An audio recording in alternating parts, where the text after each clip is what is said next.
নমস্কার, অ্যাস্ট্রোলজার সৌরভ চক্রবর্তী। আজকে বলবো মকর রাশি নিয়ে। মকর রাশির ক্ষেত্রে নতুন করে আপডেট একটাই দেওয়া রয়েছে, প্রচণ্ড কাজের বাধা বিঘ্ন আসবে এবং নিজেদের মেন্টালি একদম গরম হবেন না। সবসময় কুল মাইন্ডে থাকার চেষ্টা করুন।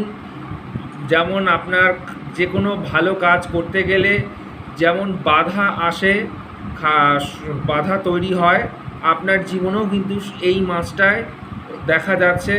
তো চেষ্টা করবেন ফ্রি মাইন্ড যখনই থাকবেন, কঠিন কোনো কাজ করবার আগে একটু ভেবে চিন্তে করবেন।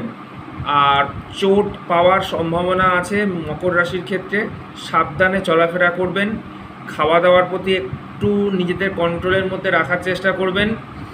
আর যারা পড়াশুনো করছো তাদের এই মাসটা তো অমনোযোগিতা দেখা যাবেই, কিছু করার নেই। চেষ্টা করবে ভালো করে তৈরি